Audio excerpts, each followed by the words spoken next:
Do you consider yourself a high achiever? Smart, driven, highly successful? I am so excited to have you.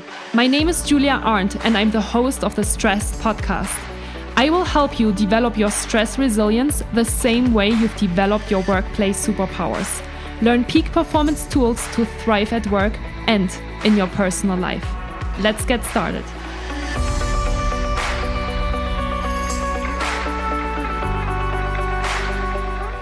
Hi, and welcome back to Stress, the podcast to develop your stress resilience and your next workplace superpower.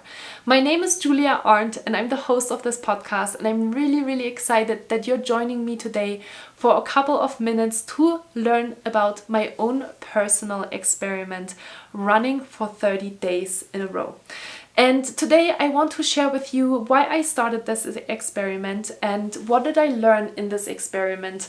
And hopefully this is going to be a motivation for you to start your own personal experiment. That's my hope for today's podcast. So let's jump in. You might be wondering, why have I been running for the last 30 days? Well, over the last couple of months, I realized that my morning routine that I had created, and you have heard me talk about my morning routine before, either in one of my YouTube videos or even in one of the podcasts, wasn't as effective as I would have liked it to be.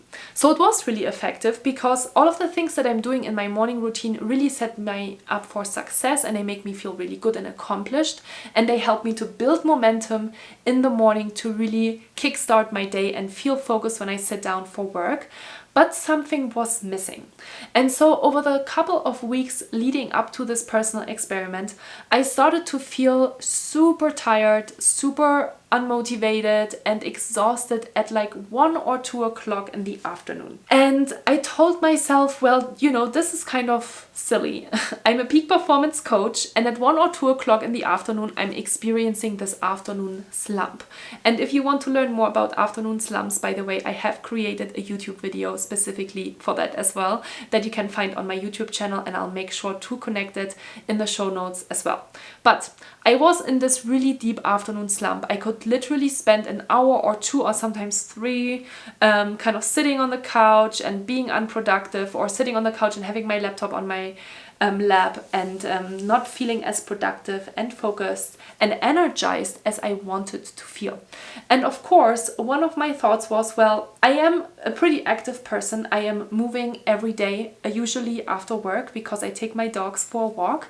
But I'm not actually moving until that time, which means from 6 or 7 o'clock in the morning when I get up to 4 or 5 or sometimes 6 o'clock in the evening, I do not really move my body. I mean, I do in the sense of like, I'm walking to my office and I'm walking to the kitchen and I'm walking to the bathroom, but let's be honest, that's not really a lot of movement. So I told myself, all right, I am going to accept the challenge to try out something more active, especially now, right, that things are moving into summertime and it's lighter outside in the morning and the birds are chirping and it's a little bit more of a springy, summertimey feeling, and I was inspired to just be outside more.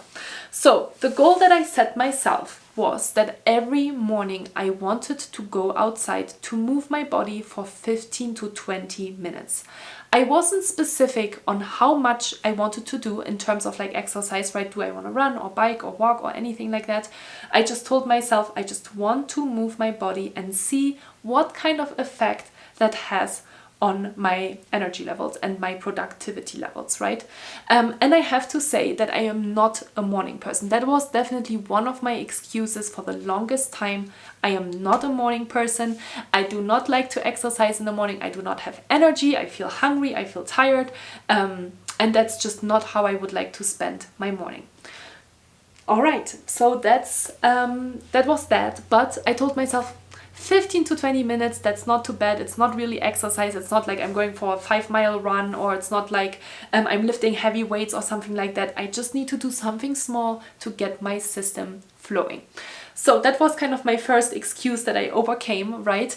Because it was really important for me to take care of myself. So I started running. I did actually go for runs in the morning, and really my first run that I did on day 1 on April 20th was a 0.8 mile run because I was trying different things out in the neighborhood. I stopped, I looked around, right? I tested different things out, and when I came back, I was a little bit disappointed. It was only 0.8 miles, but whatever. I had moved whatever that much time was, maybe 30 minutes or something like that. I'm not a fast runner at all, which is totally fine, again, because it didn't matter of how fast or how good I was. It mattered that I did it. So yeah, so I did that. That was the first day, and then the second day I did a little bit of a longer loop because I was like, okay, I could run a little bit more, and I have a little bit more time than just 30 minutes and so on, right? So that's kind of how I got started. And I am really, really happy to tell you today that I just completed 30 days of running, a running streak, right? I did not have one day without a run, and I completed over 75 miles in 1 month. And I'm super impressed because I am not a runner and I did not run for distance or whatever. I just wanted to run and I just wanted to move my body. And I think it's pretty incredible that even if you just run 1 or 2 or 3 miles a day, you get to 75 miles in a month. For me, that's a lot of mileage, and I'm really proud of it. And so, yeah, so I did complete that, and I want to talk with you a little bit about a couple of different challenges, but also about the main realization, of course, and the reason why I started this experiment in the first place, which was I want to feel more productive and I want to feel more energized. Honestly, I have never felt so energized in my life. I can't even explain it to you. Like, you know, it's just incredible how much more energy I have throughout the day and how much more my brain is able to focus. Even when I took my lunch break and I take maybe 15 or 30 minutes of a break and I sit down to, you know, watch a show or read something or listen to a podcast. But I'm motivated to get back to my desk and to continue working, which was definitely not the case before this experiment. So really amazing in terms of energy levels. Can highly recommend it. I am blown away by how much better I feel and how much more energy I have throughout the day. I still go for my evening walks with my dogs. Sometimes it's 30 minutes, sometimes it's 2.5 hours. It doesn't matter.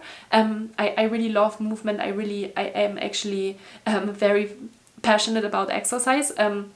Not so much about the morning and not so much about running, but I did it and it feels incredible. And you know, there was definitely days throughout these last 30 days where I felt unmotivated to do it. And so those little things came up in my head that kind of kept me from doing it, right? We all know this. All of these excuses that we're trying to find to not have to do the things that we know are good for us.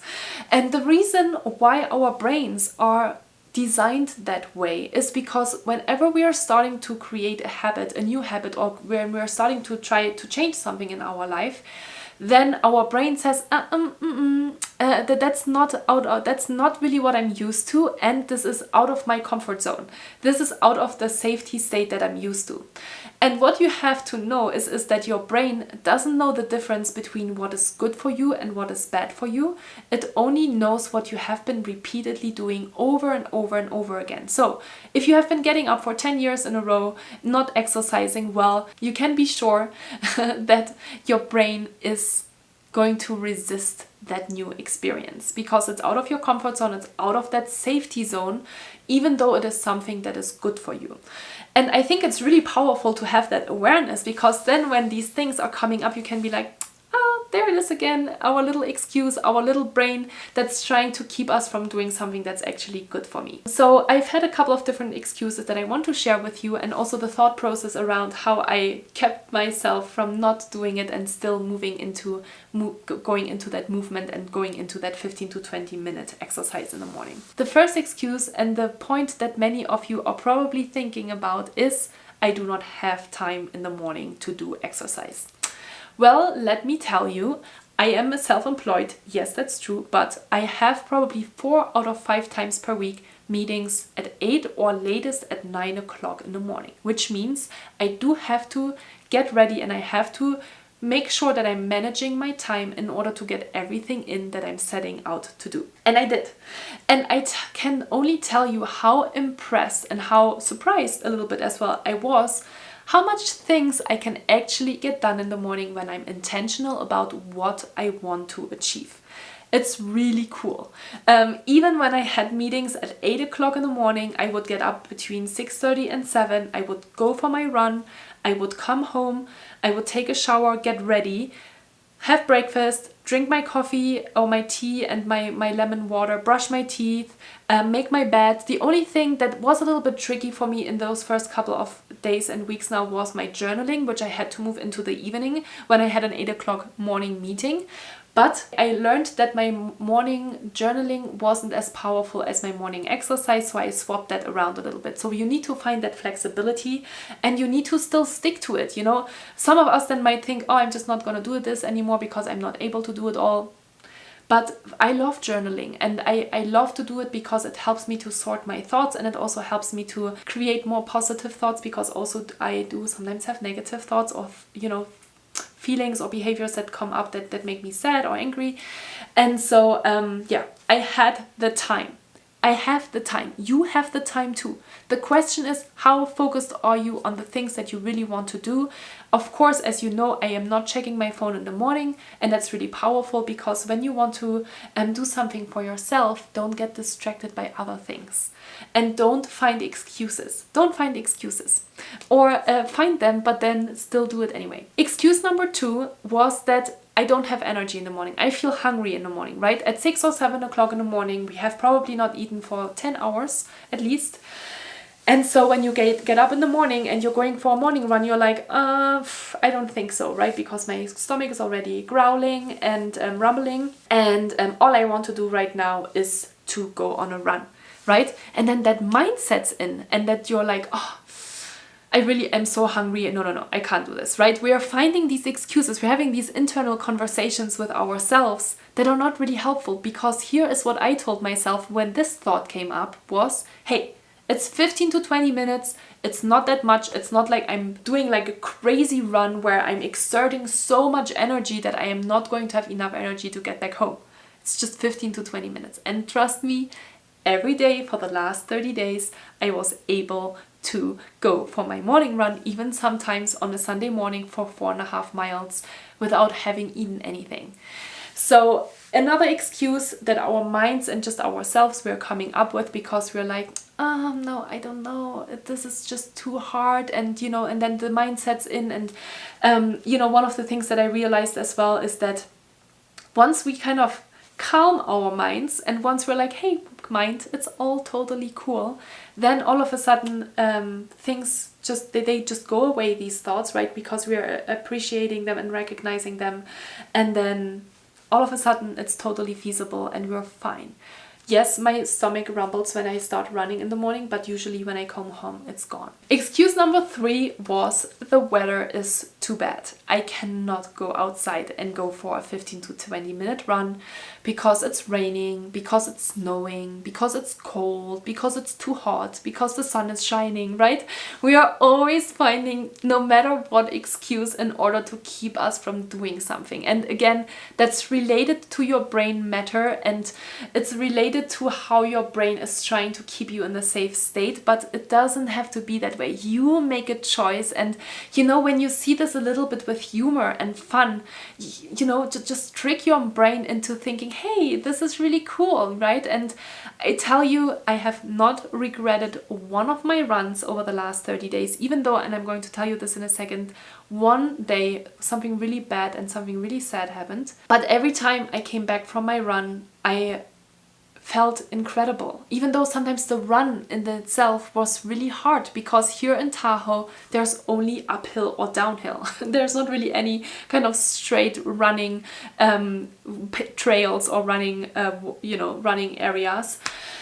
It felt sometimes super hard, but it was totally feasible, and it felt always really amazing once I got home. And it feels really amazing to create, of course, that energy for yourself. So yeah, so I can only highly recommend it. You know, needless to say that, of course, my body is starting to change as well after 30 days, right? I felt a little bit sluggish when I started this experiment, and now after 30 days I feel stronger, I feel more powerful, I feel like, you know, my my pants are maybe sitting a little bit lighter or not so tight anymore. Like that's of course a super nice side effect as well, because now that I'm feeling stronger in my body, of course that helps me also to be a more positive person and to just, you know, be the best version of myself.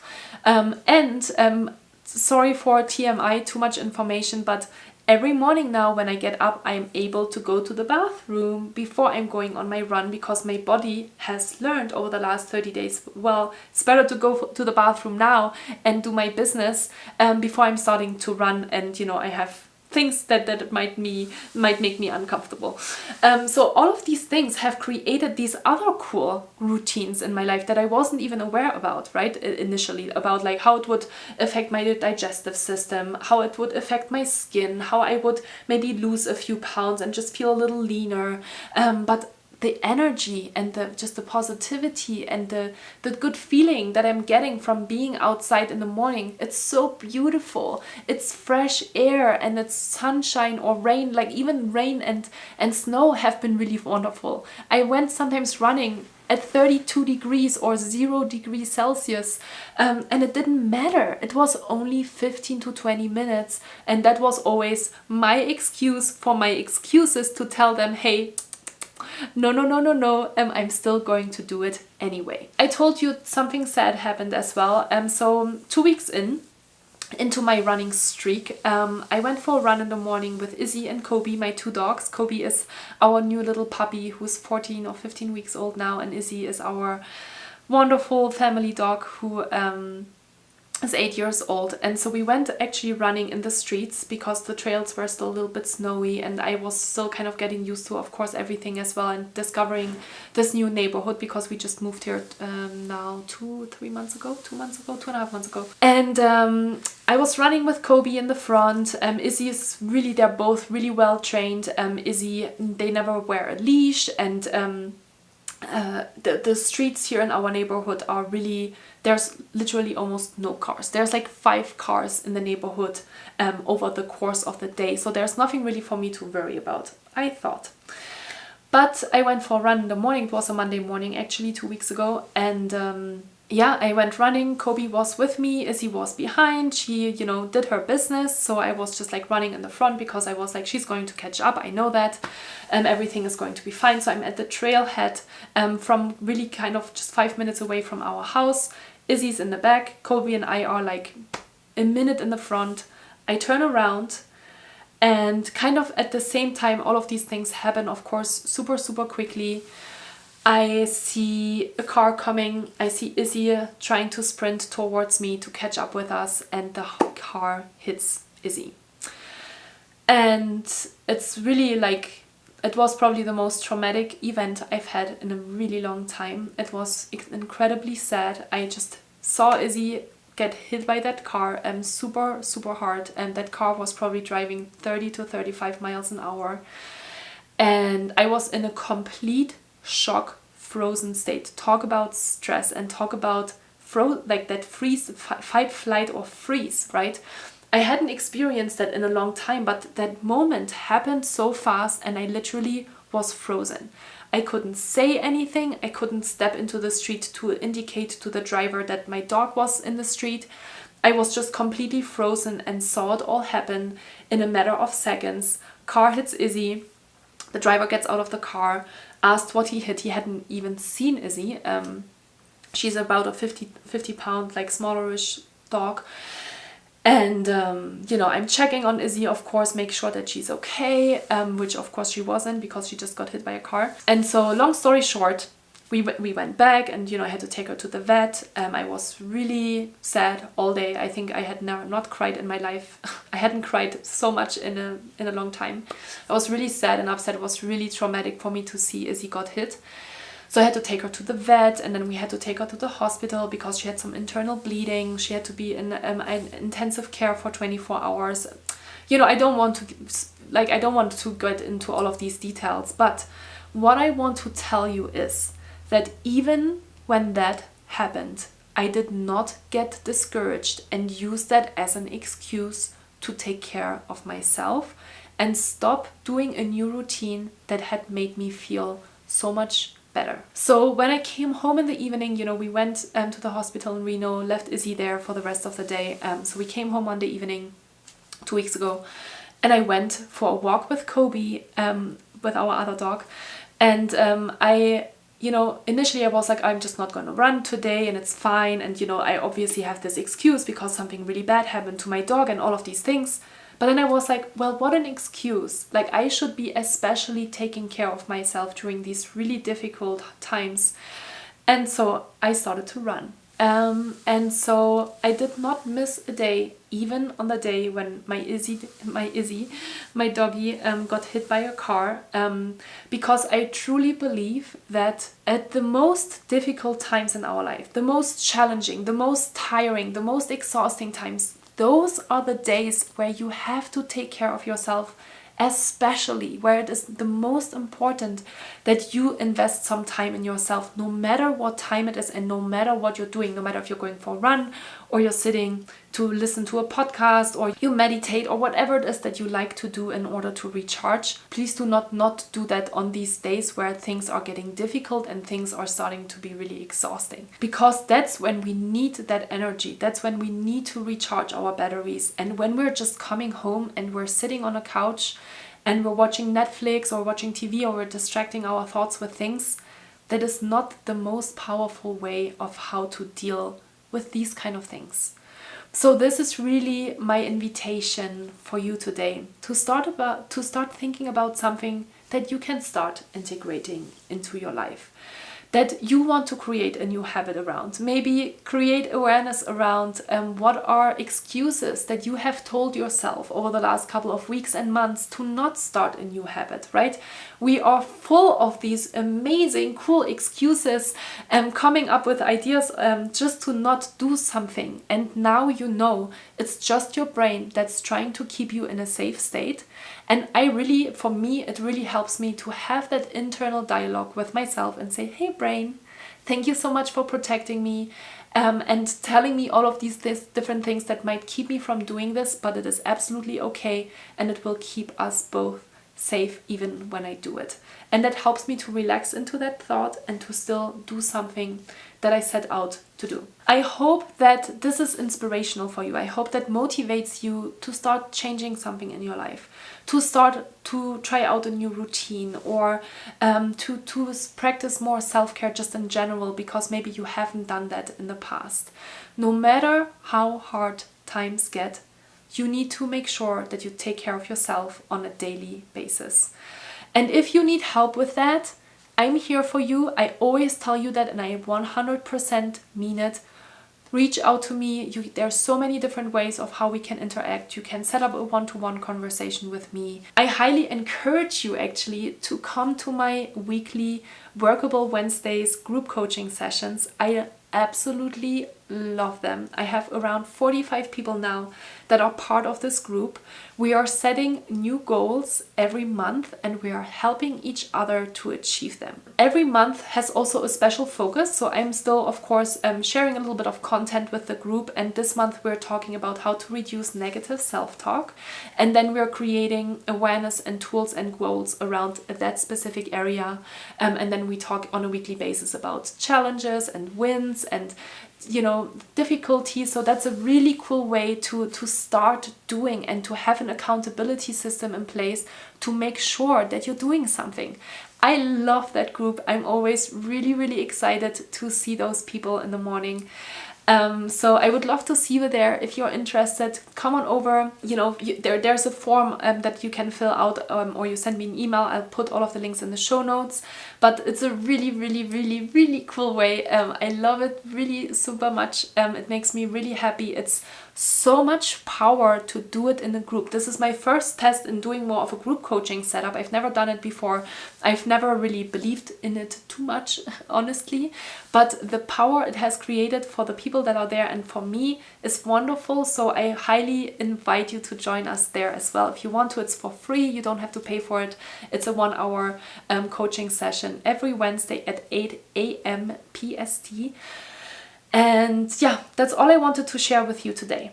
If you know someone that could benefit from the information that I shared with you today, please feel free to share this podcast with them. If they need a little bit of encouragement or motivation to make changes in their life, share this episode and tell them, hey, maybe you should listen to this, and maybe this will help you to create changes in your life, because it's really important that you're taking care of yourself and that you're not just making changes when things get really difficult and when you're feeling the effects of stress on your body and mind. I would also really appreciate it if you would leave me a review. I have been publishing over 75 podcast episodes over the last year and 5 months. And I have only 12 reviews so far. And I I want to help people find this podcast. I want to help people find this information. I want to influence and impact people. So I would really appreciate it if you would give me 2 minutes of your time to leave a rating and a review on iTunes and tell the people why you have been listening to this podcast for the last year and almost a half now. I know you are. I can see the statistics. I don't know who you are, but I know you are there. I know that you're listening to this podcast on a regular basis. I have around 200 listeners that are kind of my hardcore listeners every week that are listening to all of the podcast episodes on a very timely basis.